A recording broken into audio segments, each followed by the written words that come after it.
Hello and welcome to the very last episode of the Carbon Copy podcast Running Out of Time special. I'm Isabel Sparrow, and yesterday I joined producer Brad and the rest of the Carbon Copy team in London to participate in the final day of the relay. In this episode we're sharing chats with some of the other people who were there and hopefully some of the incredible excitement from the day. The baton started the day in Wembley and was carried a huge distance across London by some incredibly dedicated runners, including David Starley, who we met in our first episode, Running Out of Time co-founder Dan Thompson, and several members of Good Gym. Brad and I caught up with the group, who were already over 30 kilometres into their day, at the Olympic Park in Stratford. I chatted with ultrarunner David Bone as we ran along the Line, a brilliant art trail which goes from Stratford to Docklands. So I am David. I am one of the co-founders of a group called Camino Ultra. We met as runners, so ultramarathon runners. So these people that like to run long distances, which is good news because today's climate relay from the start to the finish is, well, I was told it was 60 kilometres. Right. But we've been weaving quite significantly. I suspect it might be near 70 kilometres. Oh my goodness me. We're currently, and you're doing every single leg today? Yeah, we're currently 32 kilometres in, so 20 miles in. I think as long distance runners, we tend to see, more of the impact. So we tend to sort of, see a lot of the trash, the single-use plastics, because of the distance we can cover. Often, we'll go to places and we'll go, oh, wow, there's a huge sort of dumping, of rubbish spoiling the landscape. I guess if you're doing kind of smaller walks or distances, you might sort of tend to steer towards the sort of prettier areas only. So I think one of the things that we recognised very early on was that we really wanted to work with organisations who had a kind of a really deep set of knowledge and expertise around these types of things. So one great example is an initiative called Trash Free Trails. And when we first met them, one of the things that we were really impressed by was, there's lots of really great groups doing plogging, which you may know is like, where you run and you pick up rubbish. Yeah. But one of the, a lot of the people that started Trash Free Trails, they're kind of doing masters or theses on understanding the kind of the emotional impact that trash has, the lack of safety for certain people or groups caused, and the impact to nature and the environment. So they conduct a lot of studies. So we've been supporting them. We've been getting a lot of our runners to take part in these, they're called trash counts. So you're not actually plogging, you're not actually necessarily taking stuff off the trails. You're just observing to see like the areas where there's a higher concentration, and also understanding what it is that people are dumping. And a lot of runners dump their wrappers. And we call them gel ends, so it's like the ends of gels. People think they just, again, it's sort of one bad habit, is it causing a greater degree of more bad habits, So again, I think that's partly in our sort of like DNA and our value set to sort of like, find other people who want to protect trails, want to kind of promote and support initiatives that are doing some good stuff. Yeah. And I suppose the other thing that is very relevant to where we are now yes. is air quality, right? Oh, so yes, we're exactly. right next to, you can hear it on this podcast, we're right next to Stratford High Street. Yeah. And it is horrible. I can feel it already in my lungs. It's so interesting that, you've brought this subject up, because when we were at one of the schools earlier today, there were some fabulous representatives of the local council there, and they met me, and I introduced myself as like the running mayor of Hackney. And after we stopped laughing, they were telling us about some they said, "Oh, do you know about the Airwaves scheme?" And I said, "No." And so effectively, like, they're using some air quality monitors, which cost £50,000 per monitor, to capture some of the data around. And obviously, as you'd expect, in a place like Hackney, anywhere near main roads, and obviously a lot of these are near schools, the air pollution levels are quite high. Yeah. Very few people know too much about what's going on. Yeah. So I think there's a long way to go, really, to start kind of this information to becoming, more relevant. And when people start to understand it or recognise some of the benefits, how they kind of share it with their friends or kids share it with their parents, because we were in this school and the level of engagement from the kids at Rushmore School was just incredible, so... That often seems to be the way on this relay, the kids are the ones asking the really difficult questions. Exactly, yeah. Yeah. The other thing I wanted to ask about was the tunnel. Yeah. Because, we ought to, really. So... tell me about that. So in March this year, I took part in a race called the Tunnel, which is it was 200 miles exclusively inside a tunnel near Bath in the UK. So it's like a 1 mile long tunnel. So you run out the mile, you run back. That was one lap. And you do it 100 times. I think the organizer of the event on the day said it was like slightly over a mile. So I think it was actually sort of 214 miles. But it was a strange experience. It was something sort of very new and different from me. You're in a quite, as you can imagine, a quite tight, confined environment. So you built up a sort of quite unusual relationship with the others competitors in the race, and everyone keeps saying, oh, what was it like? But it was awful inside the tunnel. But actually it was quite joyful inside the tunnel. I always remember the race organizer saying that if you want to have a rest or a sleep, you have to do it at the start finish line, and you can't do it in the middle. And I remember sort of like running towards the middle of the tunnel. Oh, good timing. And I could just see this sort of this character sort of like seemingly like leaning against the side of the tunnel and then like slowly sliding down the side. And when I got towards them, they'd literally had just fallen asleep, but they hadn't actually made it all the way to the bottom of the floor. They were just sort of like half caved into the side of the tunnel. And I was like, "Are you okay, mate?" And they just sort of like woke up in a jolt and also like snarled at me like a werewolf.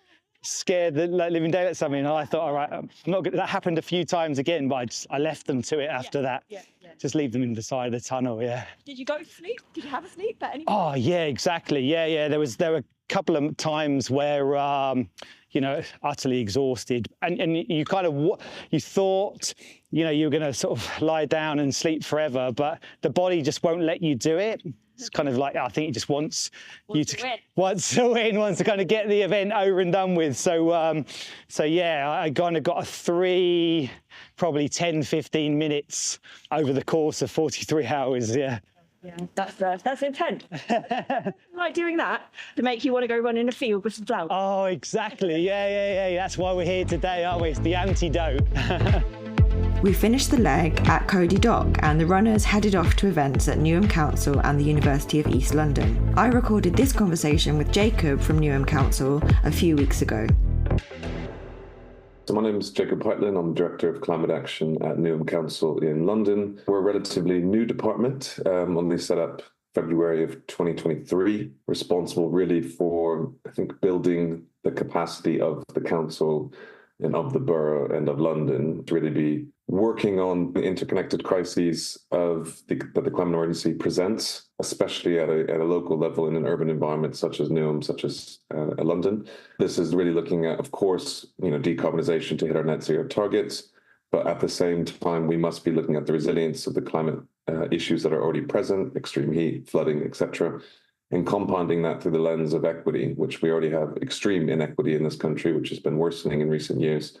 And we're looking at how we deliver co-benefits. So, we cannot just go on this net zero journey expecting people to continue to sacrifice when they're already sacrificing in survival mode. So we're looking at these interconnected things via our new just transition plans. And we've got really stark deprivation levels, poverty levels in Newham. People are really struggling with the cost of living crisis, with things like fuel poverty. So we knew that this cannot just be a upper middle class issue, that certain people can afford to sacrifice certain things for the benefit of the climate. If you're in survival mode, we have to work this way. We quite swiftly said, okay, we have to look at this from a different lens. And we looked at it through various things. And actually, coincidentally, last year, the GLA, there was a bit of work that came out around declaring a need for a just transition in London. So that this transition to a net zero economy must be just. We cannot have a repeat of sort of Thatcher's 80s, coal mines shutting down and leaving whole towns, without their livelihoods. So we know we need to have everyone kind of benefiting on this journey. And at the same time, even if we waved a magic wand and made the UK net zero tomorrow, we are still going to have extreme heat. We're still going to have extreme flooding. Air pollution's on the rise. So these are things that are already baked into the increase in carbon in the atmosphere that we're seeing. There's an incredible labyrinth of passionate people across East London who care and are working on this. A complex labyrinth that I cannot even sort of fully map out as much as we try and we want to. And I think our approach to this, I'll be brutally honest, is that last year when we were making the plan, I started in February and it got approved at Cabinet in December, which is a very fast for local government. And actually what I took into that and what we built into that from a community perspective is that there've been loads of work. There've been citizen assemblies on the topic, just a year and a half before I started. And, they were pretty much 85% complete climate action plans in terms of what they developed. And I think we've gone past this sort of zeitgeist of, we know what needs doing. The scientists are telling us, I'm actually quite frustrated that the onus is still on individual people to be saying, well, you should be a climate scientist, tell us what we should do. And I think we need to frame the question and move the questioning away from, what do you think about climate change, to, hey, we know that flooding is an issue on your street. Is there a particular area in your street where you think it's best we could actually dig up some cement and make a rain garden or some sustainable urban drainage? What's the best spot? Or what, is anyone that wants to take care of it? So I think you're bringing it back. We have to bring it back down to a much more micro level. I think the other things that we just had a schools conference. So we had a conference with head teachers, and we had 4 students come up from primary school and talk about all the initiatives they're doing at one particular, I think it was Star Lane Primary. And it almost brought me to tears because these 6 or 7-year-old kids were so eloquently describing, walk to school days, meat-free Mondays, and these different initiatives. And they were taking the onus on themselves, that no small action, should kind of go unaccredited. And I think I asked them a question about, what do you do when someone doesn't want to do that? And they go, oh, well, we just talk to them about their concerns. And usually after a while, they understand and they join us. I mean, we've got an incredible education network across Newham. We've got over 100 schools which have really high attainment levels because of investment in education. We've got UCL that's just moved onto the Olympic Park. We've got University of East London, Newham College. And I think there's an incredible amount happening across this kind of network of people, both in education institutions, but people on the ground. We've got a program called People Powered Places that we're kind of interfacing with, which is lots of organizations that are bidding for money from the government for them to decide how to spend it, whether it be in community gardens or investment community centers, etc. So it's interesting because when you talk to real people on the ground, it's never like, I'm here because of climate change. It's kind of like, I'm here to make my neighborhood better. And that might be a sort of net zero action, if you want to call it that. And I think what we're really finding from a narrative perspective, again, with retrofit as an example, I was talking to someone about retrofit and they thought I was talking about buying secondhand clothing. And it really brings home that the language is so, really isolating, I think, a really exclusionary language that we've used in the climate space. And when we're talking about retrofit as an example, we're going to start talking about healthy homes. If we're going to talk about climate, it should be the last bullet point of our argumentation. And oh, by the way, this is also good for, our net zero targets or for climate change. Just say it how it is. Just use really normal day language. We're all human beings. I think sometimes we come into work and then we start using big fancy language. But actually, this is really just about normal, healthy neighborhoods. I always say too, if you do well by people, you're usually going to do well by the planet, and vice versa. We met the relay participants again at Wake Up Docklands, where we witnessed the baton being carried by a very proficient wakeboarder for a leg. We then hopped in the IFS Cloud Cable over the Thames to North Greenwich. Brad recorded this chat with Fiona, who helped organise the relay participants' cable trip. So I think the main reason I wanted to do it because obviously we're very passionate about the environment, climate change anyway. We're one of the co-chairs of the Sustainability Network, and also we got involved last year, but I don't know how much you know about cable cars, but we are one of the most sustainable forms of transport anyway. And when you're travelling less than about 4 kilometres, it's actually less carbon produced than using a train. Okay. Yeah, and we're quite big. We've got our own environmental plan. We've got solar panels. We've got LED lighting. We're looking at exploring different numbers of carbons on the line from September to look at how we can reduce our carbon footprint even more. Yeah. In our shop, we've got sustainable retail strategy we're working on, responsible procurement. I think it's really important that we all try and make the world a bit better for the future generations. And this is just something small that we can do at the cable car. It's a really good cause to support. So I said to Dan, anytime you need any help, just give me a shout. So, The runners headed off for another 13 kilometres towards Potter's Fields, while Brad and I cheated and took the tube. We met Carbon Copy trustees Rick, Heather and Andy, as well as a couple of friends of Carbon Copy, Andrew from PlanetMark and Isaac from Climate Emergency UK. I recorded this chat with Andrew as we waited for the leg to start. My name's Andrew Griffiths. I'm Director of Policy and Corporate Development for PlanetMark, and I'm also the co-founder of the Carbon Accounting Alliance. So we're a sustainability certification and net zero consultancy. So we support organisations with measuring their carbon footprint and then reducing it. So to be certified, our nearly 1,000 members have to be reducing year on year on year. And we support businesses of all shapes and sizes, from toy shops on Sheffield High Street through to Fortnum & Mason, Volvo, Eden Projects, the European Olympic Commission. There's a very wide variety. St Paul's Cathedral, in fact. We get involved and really very focused on helping people to measure and kind of make progress. This year, big thing we're working on at the moment is the net zero census, where it's basically we managed to convince all the big business associations, big corporates, a bunch of big banks to say, let's all collaborate on one net zero survey to rule them all, to try and really set a benchmark for where is UK industry on net zero now. It finishes on the 7th of July, on Sunday, is when it closes, and then we'll be analysing the data from that. So we've had thousands of businesses participate.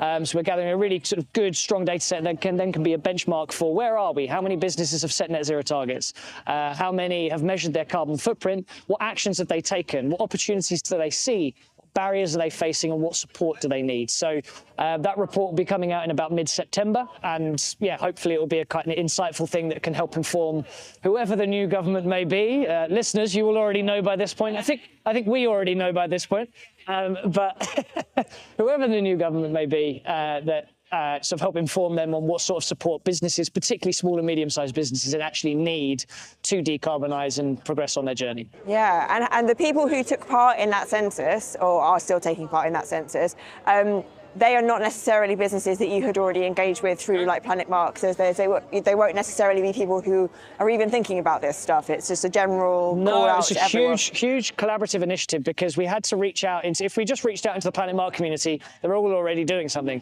So we partnered up with CBI, Chambers of Commerce, Make UK, Institute of Directors, and then you've got like BT, HSBC, Lloyds, a bunch of big banks, a lot of different trade associations, Advertising Association, Scotch Whisky Association.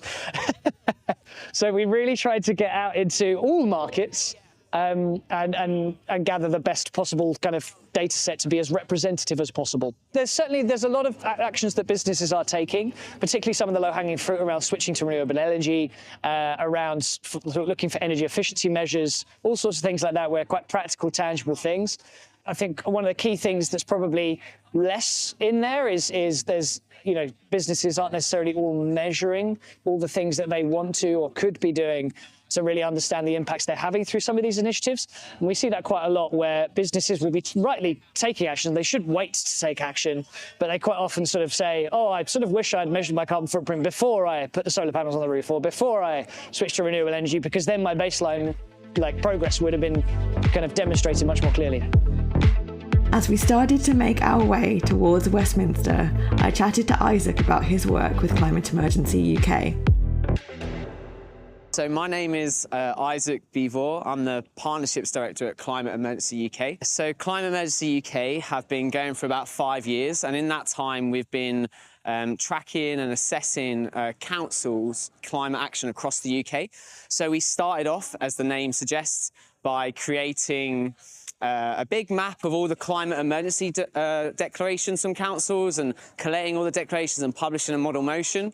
We then moved on to work with My Society, the democracy tools experts, and created the Climate Action Plan Explorer, which was a big database of all local authorities' climate action plans and other data, including their net zero targets.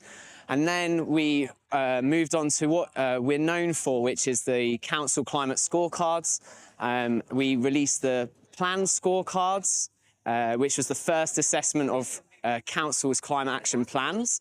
And then we went on to release the first ever Council Climate Action Scorecards, which rated and assessed all UK councils on their climate action. And then we released that in October 2023. It's a huge piece of work, and to be honest, we're a very small organisation, but we wouldn't be able to do this work without the support of the community that it really makes sure the scorecards can happen. So the scorecards are a 3-stage process. We have a first mark, right of reply, where councils can respond, and an audit process. In the first mark, we actually had just over 200 volunteers take part, giving up their evenings to mark council climate action, which I think is a sexy topic, but not everyone would. No, not necessarily. No.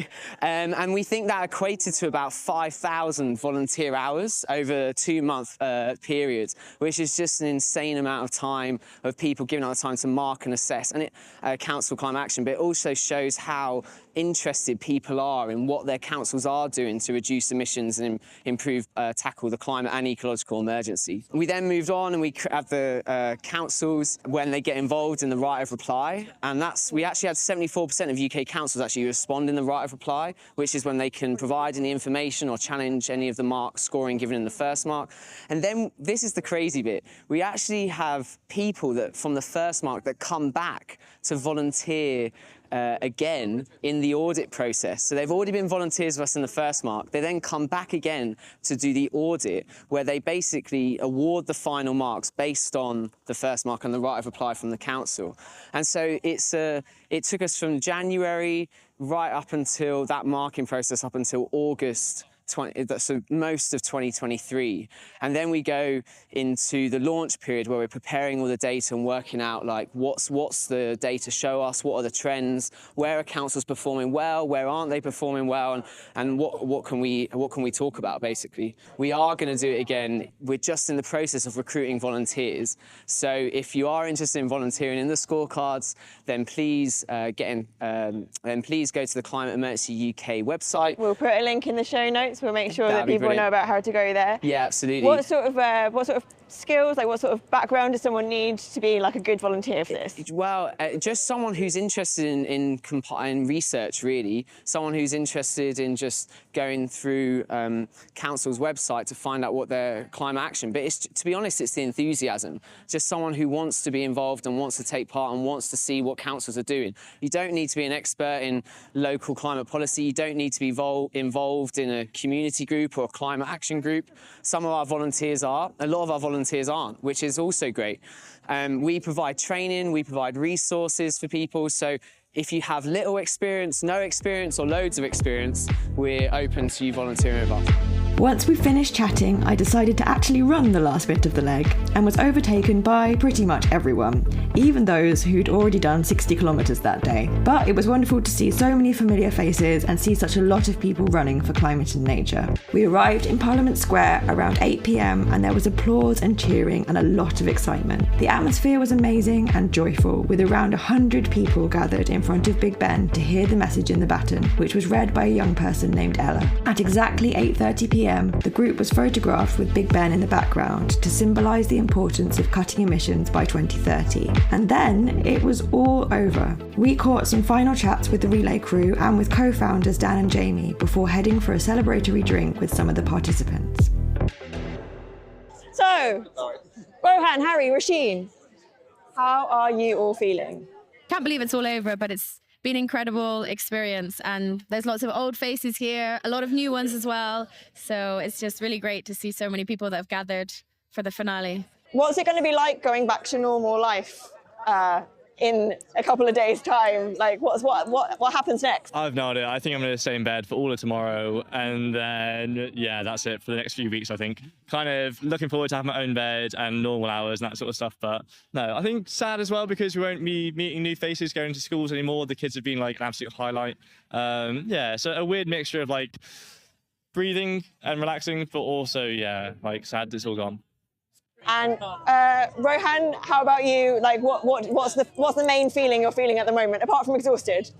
Yeah, a mixture. Like a little, like, don't know quite what to feel. Bit sad that it's going to be over, and a bit kind of, I feel like there will be a bit of a void the next few days with not having this been everything for the last month that we've kind of thought about. But also very happy that we made it and the baton got here and we're all in one piece and nothing bad really happened along the way, and everyone had a good time and everyone was really lovely that we met. And just finally, one highlight from each of you, please, of the entire relay, please. Portsmouth really surprised me as a city with the sea defences. It's an island city anyway, so it's really susceptible to climate change. The amount of work they're doing there with that, but just the enthusiasm and joy everyone gave. It was a nice sunny day. We were in a boat sailing on wind power, which is fantastic. Yes, that was my highlight. Mine was definitely the Manchester day. 10 schools in one day. All the schools had like the full school out. Every school seemed to top the last school. The energy was just insane. We got like treated like rock stars for the whole day. So that was just so much fun. I think for me, it's not been one day. There's been moments of lots of different days that I've really, really loved. Like even today, we did so many different things. We did high diving. We watched the baton go for wakeboarding. There's so many people together doing the run together. So that's been amazing. And also I just loved being in Scotland, cycling through the countryside with different people. It's been lots of different moments. I have to say we know schools are great. The schools were just mind-blowingly wonderful. 20,000 kids across the country actually touching and seeing and talking about the baton. Incredible. Sporting sector, thank you so much. Our lovely, lovely partners, Carbon Copy. First ever partner with Carbon Copy. You are a special place in our heart. All our other, the running partners, the green runners, oh my God, who are we talking about? Camino, we're talking about Good Gym, we're talking about the vegan runners, amazing runners, councils. And then on a personal level, it's always the people. It's the people you meet, it's the people you work with. We work 12, 14 hours a day, literally all calendar 2024 and a load of time before that as well. So it's all about, if those people, you're not sparking up those people, you're not enjoying working with them, it's the only thing that keeps you going.